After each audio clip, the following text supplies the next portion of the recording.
All right. So welcome everybody. We have the pleasure to welcome Emilie Frenkiel today. She's working actually with Natalia in France, and Natalia recommended her for this talk. She's an associate professor in political science at the University of Paris Est Créteil at the Institut d'études politiques of Fontainebleau.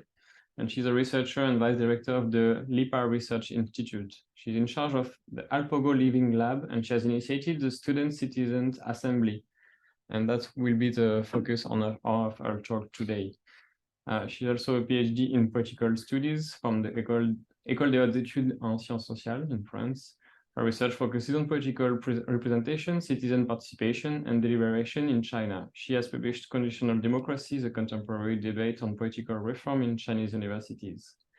The title of our talk today is Involving Students in Building the Sustainability Transition, the Student-Citizen Assemblies. Emilie, the floor is yours for 45 minutes. Thank you very much. Thank you, Loic, and thank you so much for inviting me. I'm really happy to give this presentation. It's only the second time that I have the opportunity to present this Student Citizen Assembly in English, and so I'm really happy to seize this opportunity. And this is quite a special time. As I was saying, today is the holiday, and a much deserved holiday because the current Student Citizen Assembly has just finished a week ago. It was the closing ceremony. It was a very, very, very tiring semester. But I hope I'll still be clear, and don't hesitate to interrupt me if something is not clear enough. So what you're seeing here is the homepage of our website on an open source software that we're using, which is called Décider. Because what I'm going to talk to you about is an offline and online process. And so Loic has already introduced me, but just to give you a little more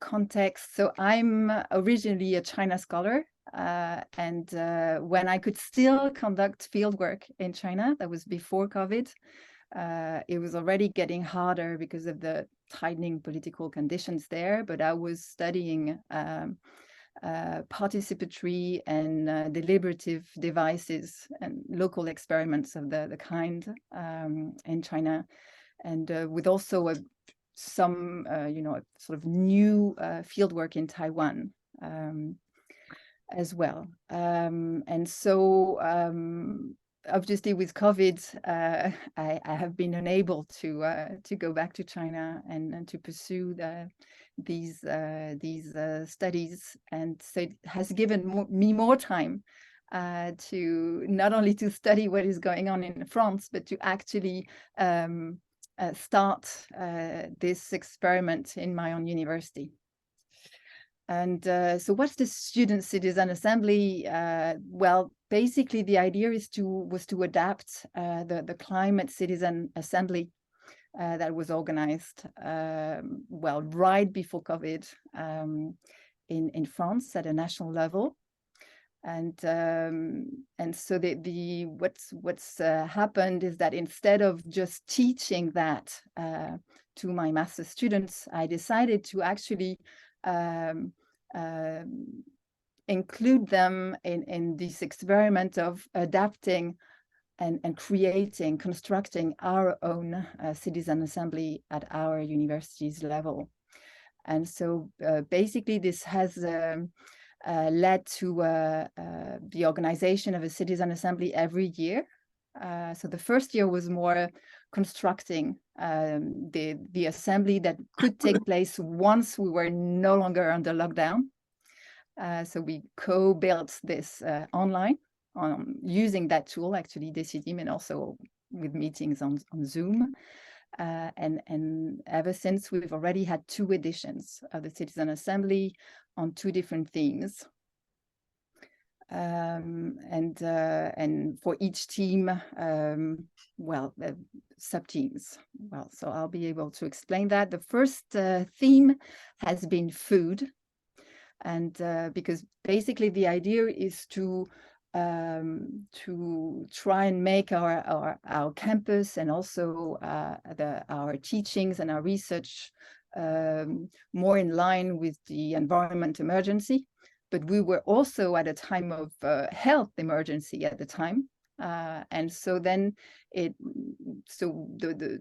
themes that we have chosen have to do with the environment, also with health. And obviously, this is also very social and political. So the first theme has been food, and this year's theme has been digital practices. And so the idea is to alternate between training through conferences, what we call in France fresque du climat, fresque du numérique, so climate collage. If you don't know what that is, I'll explain later. Roundtables and deliberation, so group work. And this year we have also introduced other formats for debates and discussions, especially in the guise of forum theater. And once again, if you don't know what that is, I will be able to explain later on. And so there are offline events and also the use of the platform online, the Decidim platform. So the context has been obviously this climate and biodiversity emergency, the importance that some of us have felt in our universities of updating our teaching, our research, and also the university functioning to make them more sustainable. Also, on my side, as I was saying, well, it was also a moment in my life when I could no longer do my research in China, and I took advantage of the opening of our new, it's called Institut d'études politiques in Fontainebleau, and also our new living lab that we were creating. Well, instead of just trying to impose, and actually that was very difficult anyway, but to impose in a very hierarchical way and vertical way what should be done to respond to these emergencies, the idea was to actually decide with students, include students in the definition of the sustainability that we want to have and how to become more sustainable. So doing it in a democratic manner, and democratic not just using the usual, maybe a bit limited representative way of doing it, just with the student representative, but actually involving more students, including students who are not interested in the first place or who don't feel legitimate in the first place. So involving a diversity of students in the process. So the idea, the objective is to change the decision-making process, also to question hierarchies, and to make concrete proposals for living in a more ecological and inclusive society, but by starting through a reflection at the level of the university. So the university is now 42,000 students, so that's already quite a large number of people affected, plus the staff, and also the territories surrounding our campuses. So we have more than 7 campuses in 3 different départements. The idea is also to make everybody think in a more systemic way, with the intention also of radiating, of having an impact beyond our university and campus. I already said it, but I was really happy to be able to initiate the process and include the students from the very beginning. And so it's a small group of 20 master students that really co-created and co-designed the process in the first place. And then, so the following year, right after lockdown, we're really happy to actually start the term with the Citizen Assembly, involving many more students than the ones that created it. So we had about 300 students, so which doesn't mean that they were involved, I mean, the whole time, because as you may guess, it's not easy to find all the time. Students are very busy. And there were more than 100 guests. And we're including obviously colleagues from the university who were present as scholars, but also the presidency of the university, so the leadership of the university. Well, social associations, civil society.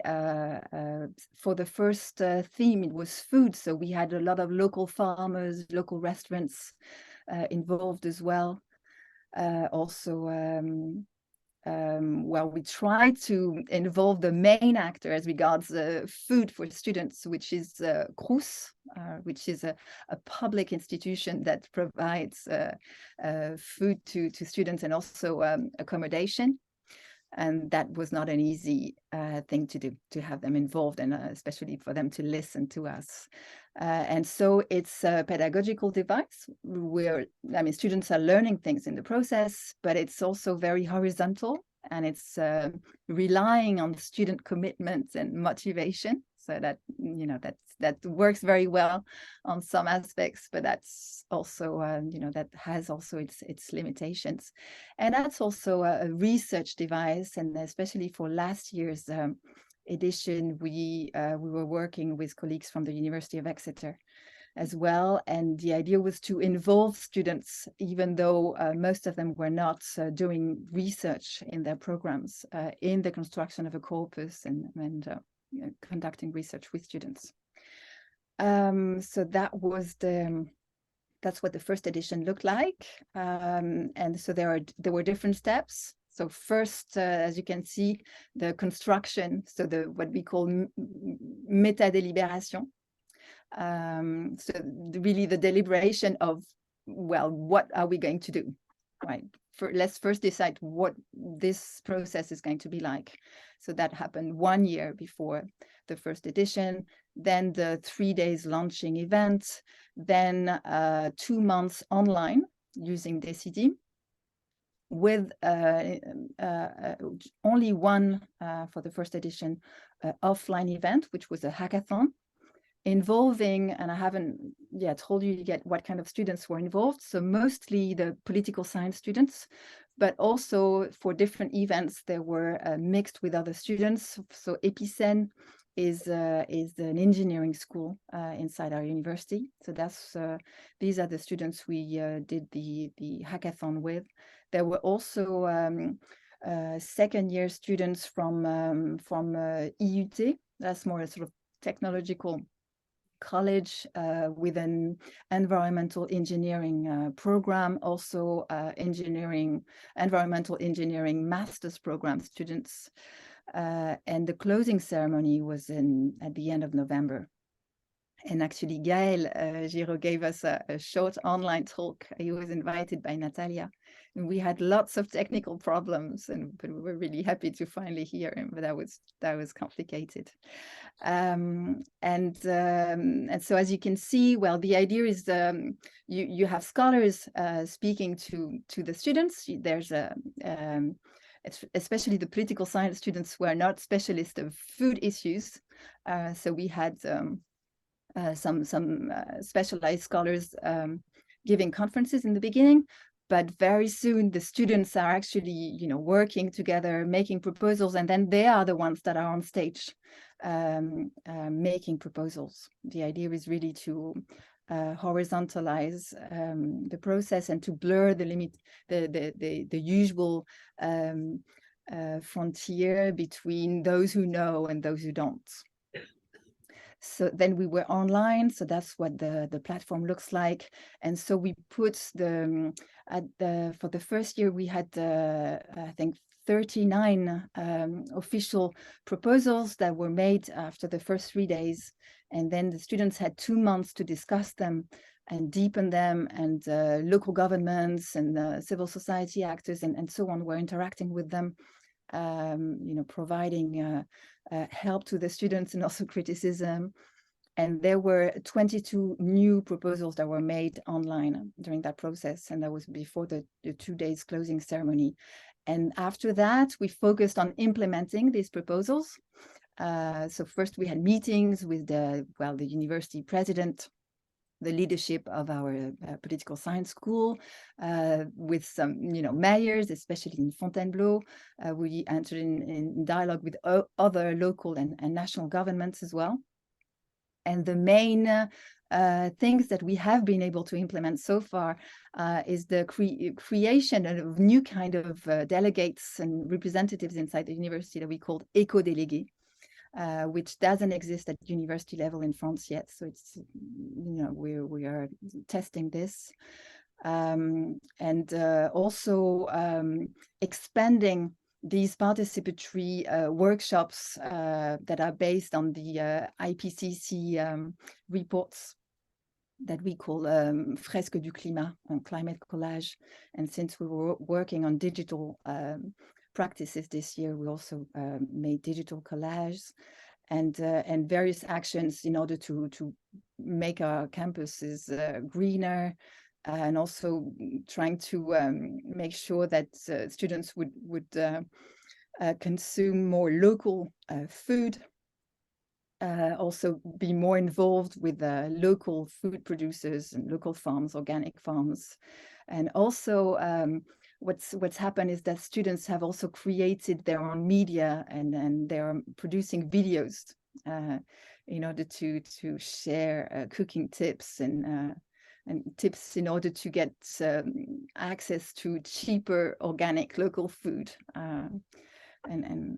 So that's these are the main takeaways from last year's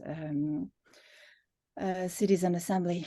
And online, we also have this follow-up tool. So that's a screenshot that was taken a few months ago. We've been able to make some progress, but that's what it looks like. It's mostly in French. There are only a few pages that are in English. So that's this year's Citizen Assembly. And so you see the theme is very different. It had to do with digital practices. What kind of digital practices do we want for the society that we want? So different steps again. The main difference with the first edition was that we organized many more preparatory events to better train the students first. And also we tried to include the students at all the different steps and stages, and give them more roles to play. So the co-construction was there, but also we had more students in the organization. Also students were animating the conferences and workshops. Students were also giving. I mean, there were some of the trainers were students as well. They were facilitating. This is something that we did also during the first edition. The idea is that the deliberation takes place in very small groups of less than 10 students. So there are many, many groups, and in each group, there's at least one facilitator to make sure that everybody speaks in a respectful and horizontal and constructive way. And so more senior students are trained beforehand, and they are the ones facilitating the discussions. So this has happened on the 2 editions. Obviously, students are participating. This year, they were also the ones in charge of the communication. They were more involved in the research. We had a survey on student digital practices. Students were also trained to be fact checkers. There was also a legal team, because we had some more law students involved as well. And students in the 2 editions are involved in the implementation and the follow-up of the assembly. So these are the roles. Students are also in charge of the synthesis. And these are just pictures to show you. Students have produced some memes, because the problem with deliberative devices is that you have to make a connection between the mini public, so the people who participate to the events, and the maxi public. So in our case, 42,000 students. How do we reach out to them? So the students chose to use some memes. this one about online classes, and they connected it with a proposition, and students were saying that actually online classes were I mean, there was a major debate this year about, are online classes more environment friendly? And you know, that was a big issue. And on the other picture is a picture of a climate collage. So here you see the cards of the IPCC reports transformed into cards, and then students have 3 hours to understand the 40 cards and to place them on this on the table and make the connections between the cards, and that's how they actually get to understand the systemic aspects of the climate emergency we're facing. Also, one new thing this year was that some students were we used sortation for the students to be distributed in the different groups. The 300 to 400 students that were involved were actually, it was compulsory for them. That was our way of actually including everyone, including students who were not interested in the first place. But once they were, so it was, you know, it was part of their curriculum, so they had to attend. They had an obligation to participate. They're not assessed on their participation. And then there's a sortation process. They're drawn by lot, and some of them were drawn by lot to be fact checkers, and some were also drawn by lot to be representatives of future generations. So very, very complicated task. And the idea was actually to get some insight of how the students were going to do that. Obviously, we don't have a good recipe to give them. We could not really train them beforehand. And the idea being that we wanted the students to be part of this you know, very hard reflection, really puzzling responsibility. How do we represent future generations? And so the results of this are multidimensional. Obviously, there are a lot of pedagogical benefits to this. Also, it's very interesting to get students involved in research and better understand what research is about. And also in terms of impact, making them act, making them feel that they are heard and that they can change how the university works and the policy of the university regarding sustainability, especially, but not only, and also, you know, local governments and so on, and also reaching out to other actors, so stepping out of the university, and also making more students engaged. And I hope I'll have more time to talk about this. So this, just to show you, this year that was all of the students that were involved in the organization. So that's a lot of students. Obviously, we have encountered a lot of difficulties, and I'm really proud of presenting this, you know, initiative. But it's been very hard because we're doing this on a very, very low budget. With little time for organization, and we're not good at communicating. Students are helping now, but still, logistics also, it's not very comfortable for students. You know, they constantly ask for more time to be better trained, to have more time to deliberate. But at the same time, they're very busy. And in France, especially our students usually have student jobs as well. And also Fontainebleau is quite far from everything, and we don't even have our new campus. We're going to have it next month, so it means most of the students live far away, so they need more time for this, and at the same time they don't have more time for this, so it's not very comfortable. It's also not always easy to make the connection and ensure that the students are going to be heard and that their proposal, all of that work is going to translate into action. The difficulty is that in the end, even though we try to get more students involved, there are different levels of commitment and motivation, and it's still, you know, hard to not to get always the same students, involved in the process. And many students are constrained by the feeling that they are not legitimate enough. They don't know enough about the topics. Nobody's going to listen to them. And there were residual forms of verticality as well, some students expecting to be really told what to do. And maybe, well, not maybe, and also a lot of the colleagues and the people who were invited as experts. So every year, more than 100 people. Well, some of them find it difficult to be put on an equal footing with students. And the students that were involved this year were not only master students, also some of them were first-year bachelor students. So that was hard for the students. And it was also hard for colleagues, researchers, and also for civil society actors and etc. to really treat the students as equals. And obviously, on my part, as a researcher, I feel that there is so much research to do on this, but it's obviously I've lacked analysis and time for reflection. So I have more and more colleagues who are getting interested in this and who are starting to do some research. We are doing research with more students as well, but right now, because of these especially budget limitations, everybody's hands are just in the process more than in reflection and research.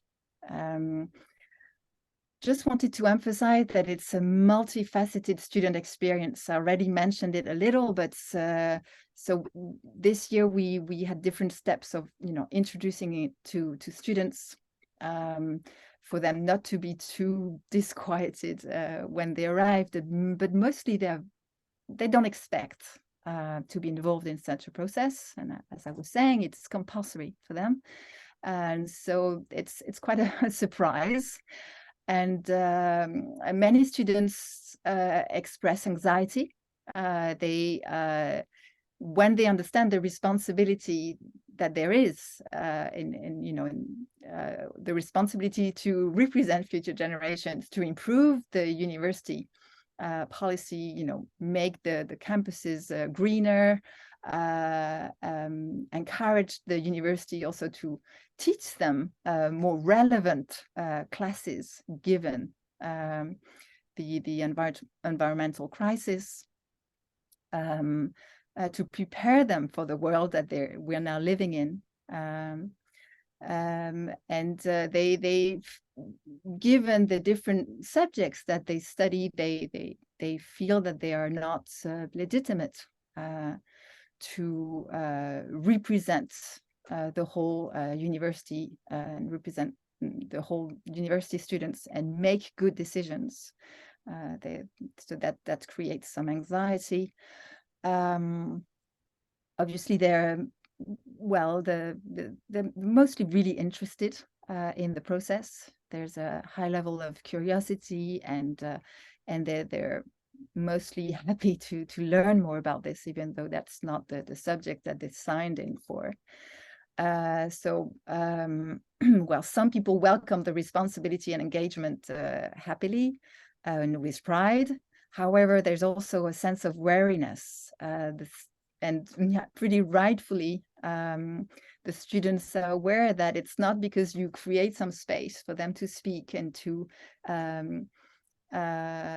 make proposals, the decision-making process is not easy to change, and they're not sure that they're going to be listened to. As I was saying, it's quite a dense experience, so they feel exhaustion, also frustration, because of these time limitations, but also the amount of work that they're involved in. But there are different, this is all seems quite chaotic. There are different stages. It depends on students, but overall, in the end, for the students who really made it to the end and were involved throughout, and that's exactly what I could sense last year, there's a very strong feeling of exhilaration. a better sense of efficacy, the sense that they have learned something, that they have actually learned many new skills, and that it's also opening a new horizon. Not only a horizon, I mean, professionally, or sometimes, you know, and it already happened last year, some of students are actually choosing different subjects afterwards, right? They feel that they, you know, maybe they want to know more about these topics. But also a new horizon in terms of citizenship, right? In terms of being citizens in a more active way, being more involved in defending some important causes.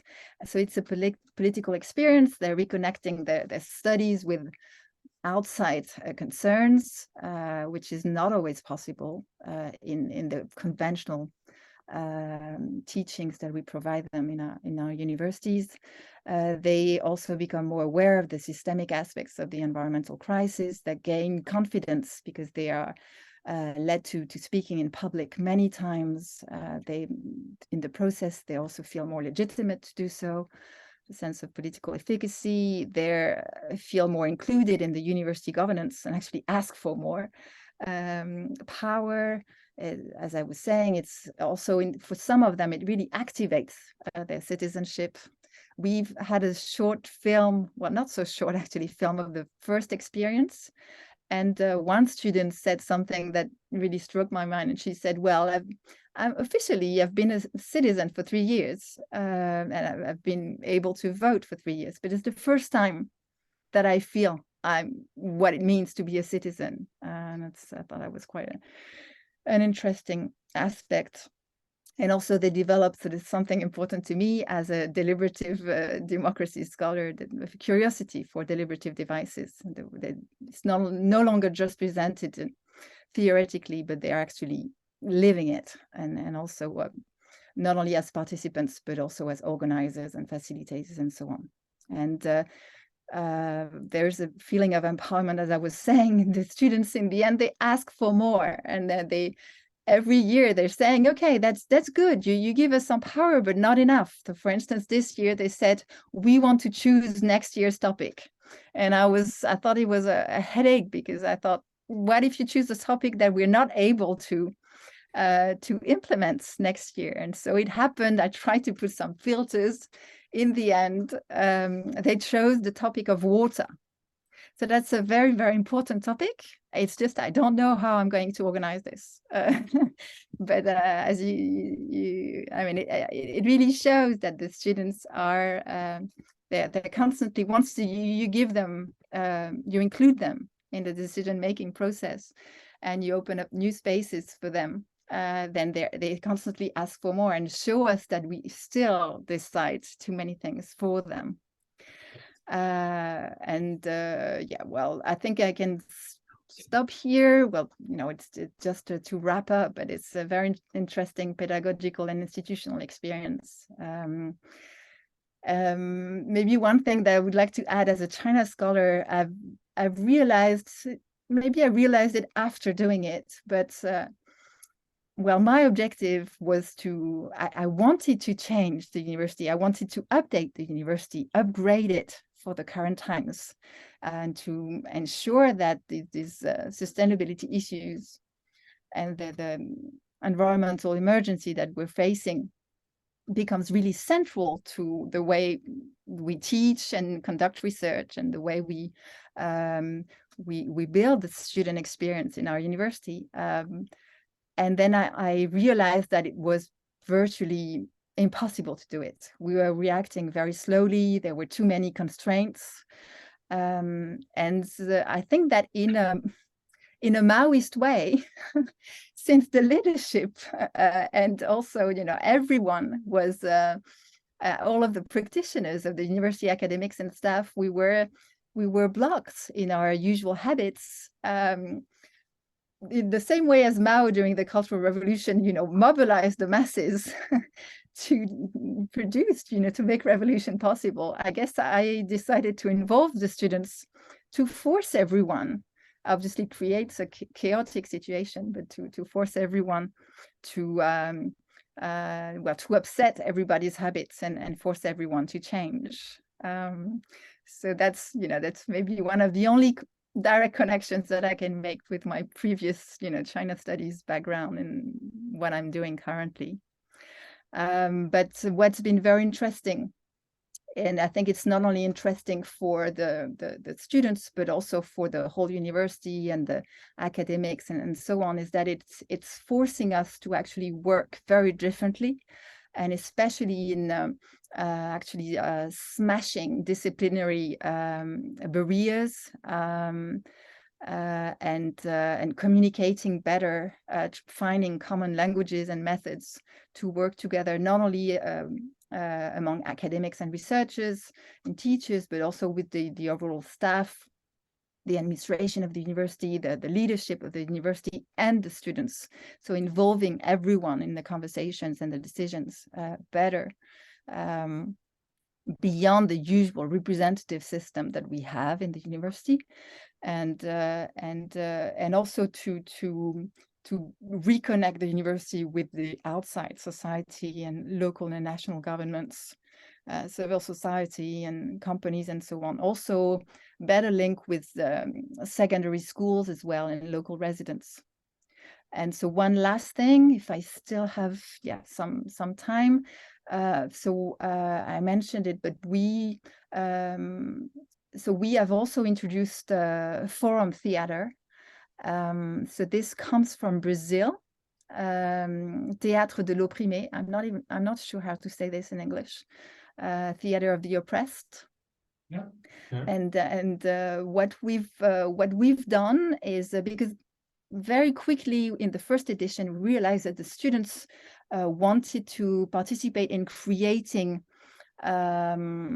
awareness campaigns to make other students, but also high schoolers, better aware of the current situation and to better communicate with them directly. Not just having, some scholars and researchers or governments telling students what to do, but students speaking to students. And they were very confident that if they were communicating horizontally, then it would be more efficient.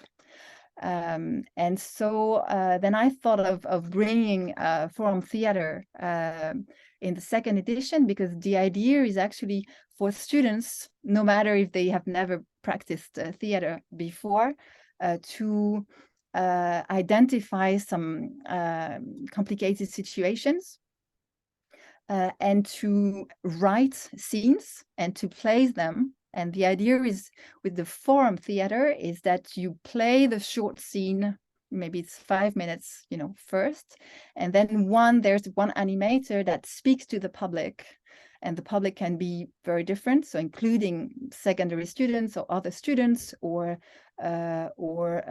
workers in local governments, in a local government or company, and so on, and to present this situation. And the animator will say, well, what can be done to improve this this conflictual situation?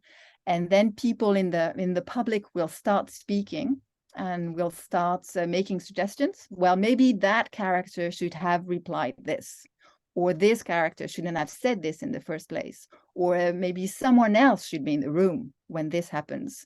And when someone in the public says that, then the actors, so here students, play the scene again with this person from the public who's playing the character, who's saying something, who's playing differently based on this suggestion. And here it leads to a very interesting discussion, and also changing roles, understanding why people are acting in a certain way. Maybe switching roles as well. So for instance, last week, we had a vice president of the university who suddenly was playing the role of a student, and then some students were playing, the role of, adults and teachers and so on. So there's this kind of switching roles and trying to really walk around and turn around a difficult situation. And the idea here is to produce also not only proposals for actions, but also formats of events for debates, a lot of local debates to take place around certain issues related to, so in our case, the environmental impact of digital practices, for instance. There were also scenes that were produced on cyber violence, which is not related to environmental issues, but is also, unfortunately, an experience that too many of our students and also high schoolers are going through. So thank you for having listened to me. I'm really looking forward to getting your insights, and especially if you know how to conduct research on this, because as I was saying, I lack time to do so, and also obviously it's a very difficult situation for me, as I'm one of the initiators of this, and it's it's a difficult position to conduct neutral research on such a thing. Thank you very much. Thank you very much. We have a habit of opening the floor for people online. So if somebody's online, you can raise your hands or ask questions in the chat if you prefer. Okay, I have Fred, if you want to ask a question. Yes, no, it's many comments. That's for the gameplay, role player, or theatre form. There is it's now very current to do it for project elaborations in CIRAD to solve the hierarchical problem with hierarchy. And it's very, very efficient tool to leads to open discussion. So from my own experience, it's very, very interesting. And help to also to define new and to clarify projects with developing countries, with colleagues from Europe or from South. So fully agree. So just a comment. Thank you so much for your presentation. Thank you, Fred. I don't see any other raised hands. If somebody in the room wants to ask questions. Could you please explain the climate collages? I've never heard of that. Also, je suis désolée if I messed this up, but votre présentation était fantastique. Merci. Merci beaucoup. So the climate collage, basically, maybe three years ago, there was this French engineer, I think, that transformed the latest IPCC reports into a card game, basically, but quite a sophisticated one. And so each card is two-sided. And the first one is with a picture or a table or a graph. And then when you flip it, then you have an explanation. And so you have 40 cards. And the idea is to have a group, small group. So it's between 7 and 11 people maximum, with an animator who they have 2 hours to understand the cards and to place them on a table, on a white sheet, and so understand them, place them, and then connect them. And the idea is that through the process, so you have an animator, but it's really a participatory workshop. And so people get to understand each other, to understand together, the cards and how they connect, and it really makes people digest all of the information. And so it lasts for about 2 hours. In the end, you get each table actually will draw the connections differently, but overall you get the same understanding of the systemic aspect of the of climate change, basically. And then it creates usually a lot of anxiety, right? Because you're really, really depressed after 2 hours. And so the last hour is about, okay, what can be done about this? What can we do? And obviously, 1 hour is not enough. And it depends also on the quality of the background of the animator, you know, and usually the animators are scientists.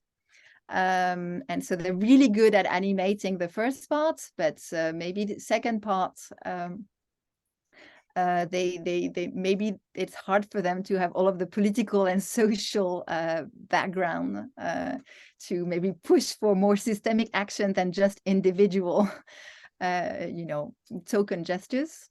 And that's why I think it's very important to train our political scientists, you know, in our school especially, and students from different backgrounds to be animators themselves. And I think they learn a lot in the process, because it's not the same thing to participate to just a 3-hour workshop, or to actually be able to animate it, you know, with other students, and to be, you know, basically it's very interesting, because you first for 3 hours you're a participant, and then if you do the training to be an animator, you work 3 more hours, and then you become you take the place of a teacher. You know, and you're the one animating the group. And so that's a very interesting workshop. It's been very popular in France. It's been translated in different languages pretty recently. I think there are more than maybe 400,000 people who have already participated. There are more and more universities who are starting the term with this, and it's called Rentrée Climat, climate beginning of term, basically. It's not always easy to make students understand that it matters. And so there have been different experiences where some students actually don't see the point. It's terrible.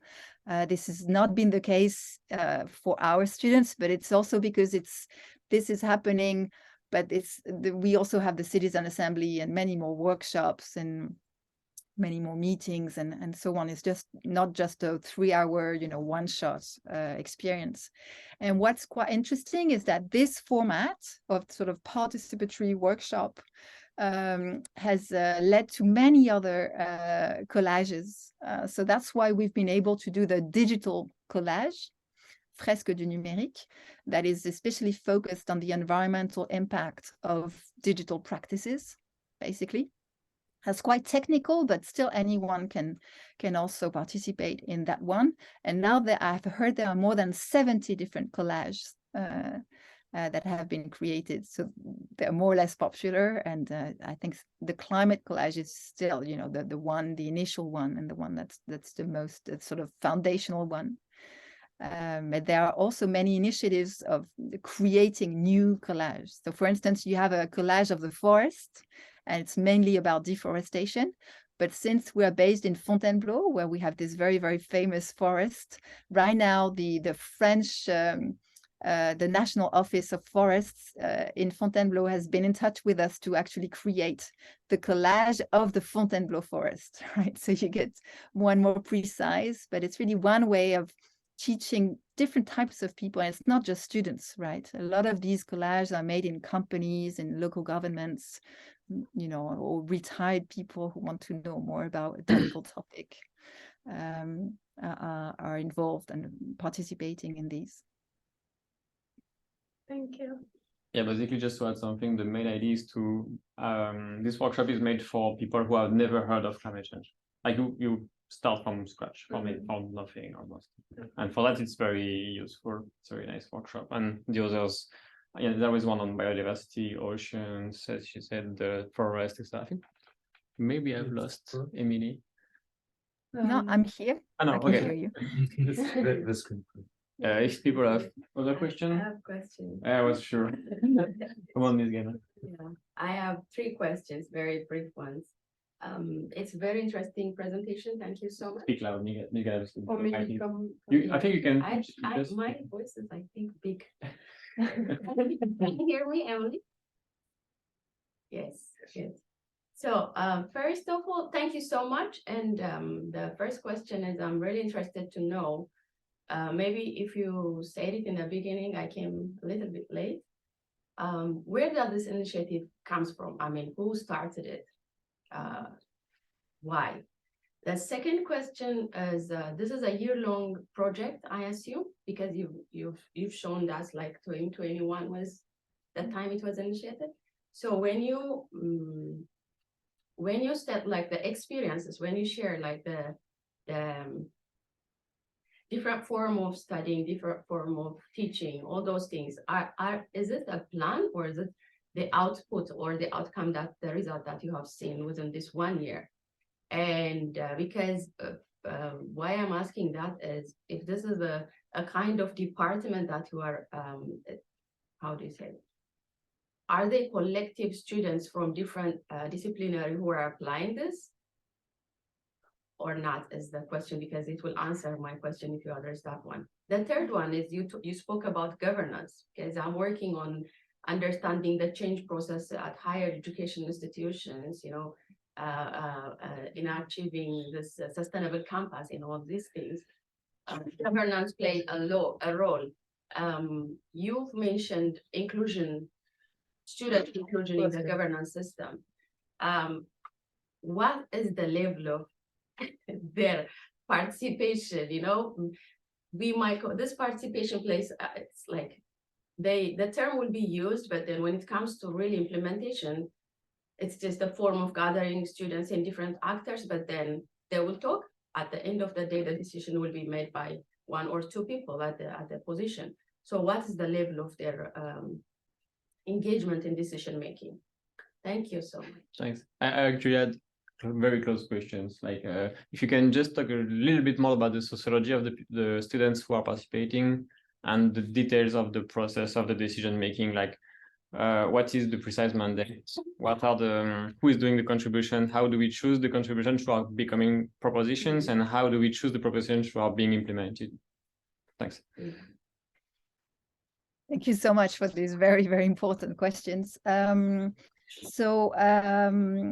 Well, basically, I was already studying citizen assemblies beforehand, but I could observe the climate citizen assembly in Paris, and then I had the idea that nationally it was blocked in many different ways, and that we needed to implement it locally, just to keep on trying and to try to change things locally. And then I thought, the university, 42,000 students and the staff and so on, that's already a large scale. Let's try something else. And I really thought that it was a pity just to teach about the climate citizen assembly to the students and not try to actually do it at our level. So that's really where it originated. It was my crazy idea. But then the students, I really tried it out, and well, colleagues were not so convinced. There was one colleague that thought, okay, let's use our 2 seminars. So we had basically 60 hours that we put together for the first phase of meta deliberation, when we co-built everything with the students. And so she accepted to share 30 hours of seminar with mine, and to have the time to do this. But then the students were very motivated, and that's what gave us the energy.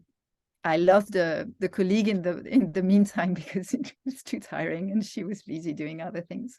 But other colleagues have jumped in, and so it leads me to the second question. Especially depending on topics, actually, I get to work with different colleagues from different disciplines. And really what happened this year is that in my political science department, the leadership decided to give 100 hours to students, so first-year bachelor students, first-year master students, and the second-year master students who wanted to. It was 100 hours in their year that was devoted to it. So for second-year master students, it's really about animating and facilitating the process, not just participating, not only participating. And so it's a lot of political science students, so different years, but it's more political studies, right? We're very interdisciplinary. And then some of the students, especially at master's level, are more specialized in health policy, others on environmental and social transformations, and other on more international politics, other on administration. But then more students were involved. So as I was saying, the engineering school was very much involved. The first year already during the hackathon, but this year throughout the whole process, especially because our theme was, had to do with digital. And so it was very interesting to them. And also a lot of engineering schools are trying to make their teachings greener. And so they thought it was a very good way of doing it, because usually their students are well, maybe not so, do not understand very well, because it's contradictory. They are trained to work in the digital industry, and at the same time, they are told that actually the environmental impact is terrible. So that's, the process was very interesting for this engineering school, and they hopped in and they worked a lot with us this year. Also in the law school, they have a master's program, which is digital law, basically. And so they were very much involved, and we had a fantastic input of these law students. And there are also some students in environmental engineering programs that were involved. So that's mostly the different disciplines that were involved. Overall, it means a lot of students, way too many. Actually, it was very difficult to manage, especially since we have the plenary sessions, but we work in small groups.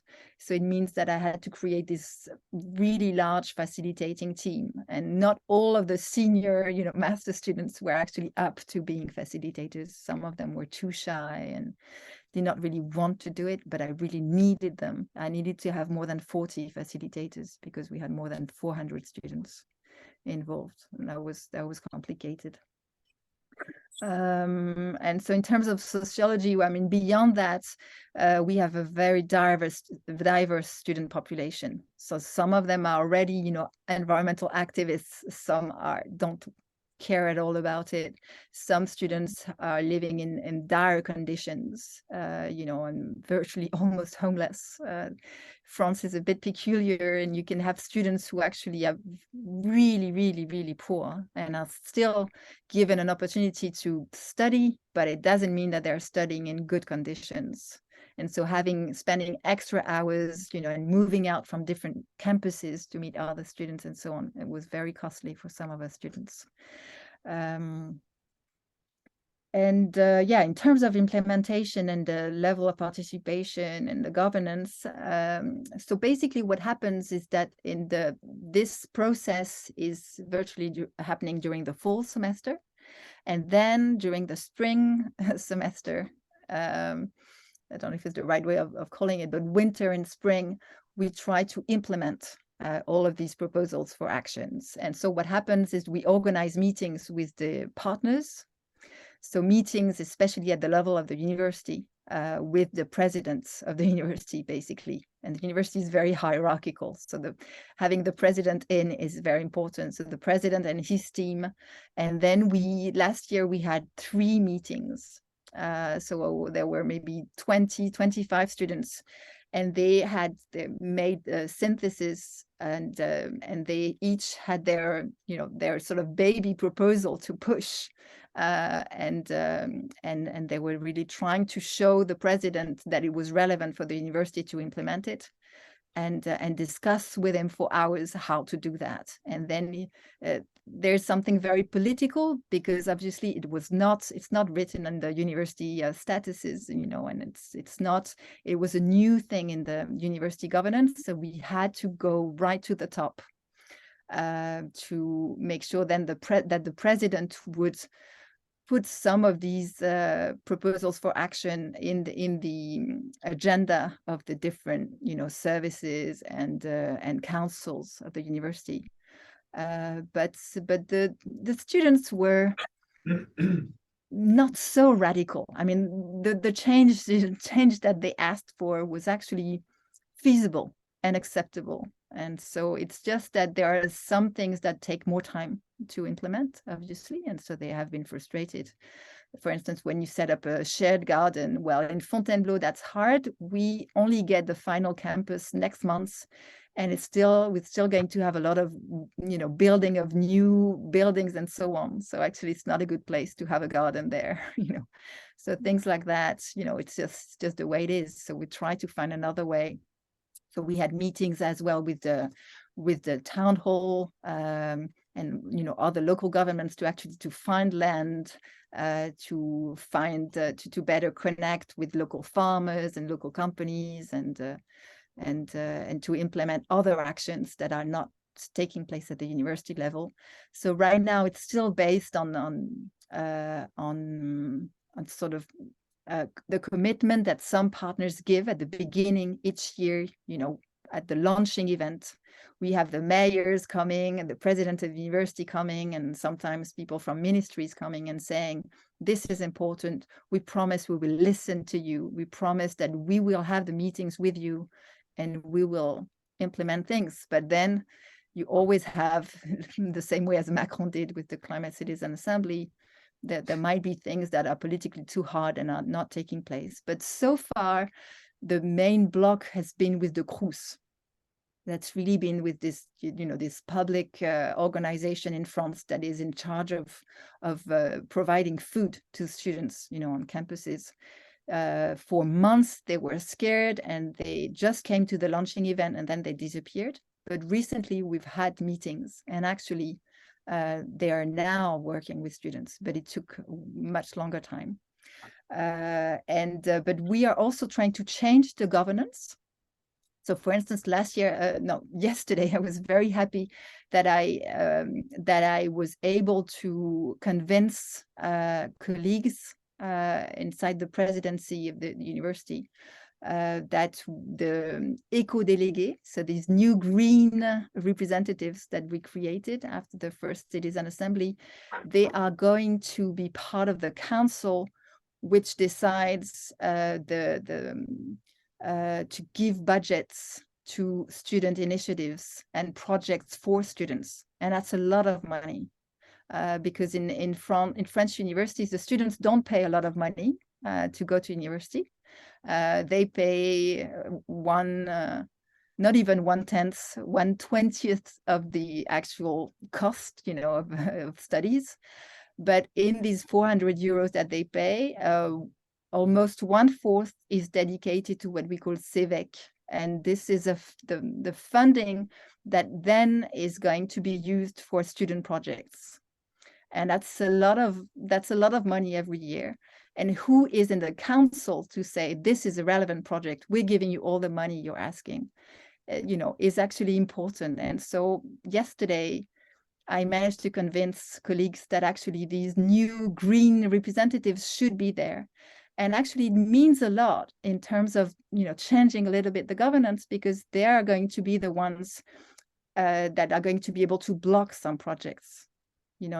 For instance, last year we had some projects that were, let's have these connected benches, outside of the campus and so on. And so a lot of money on just, benches that give you the weather, with screens and, the incredible projects that are very costly. If we had, in the council, especially among the student representatives, if we had green delegates, they would have blocked that kind of projects. Right, and so it's going to color a lot of the, the investments that are going to be made for students in the future. So that's just the beginning. And also, I've had this new role at the level of the presidency of the leadership of the university to create maybe something like a permanent assembly. In order for students to get a constant space to make some suggestions to be involved no matter where the campus is, no matter their topics and so on, and to bring forth some topics, identify some problems, try to coordinate to create new projects, maybe ask for more inclusion in the decision-making process as well, you know, through this permanent assembly. So it's hard to just to assign a student, because students come and go. And so what's happening is that I have been assigned to design this new form of kind of institution in our university, but the idea is still to give space to students to be better included. Thank you very much, Amy. I think we have to stop here because we're already late and we have a tight schedule this afternoon. But honestly, thank you very, very much. It was super interesting. I will have a lot of other questions, but we might continue this discussion another time. Yeah. Well, thank you so much for allowing me to introduce this to you, and I hope we'll have more occasions for discussion in the future. Yeah, absolutely. Thank you very much. Bye now. Have a nice weekend. You too. Bye. Thanks. Bye. Okay, just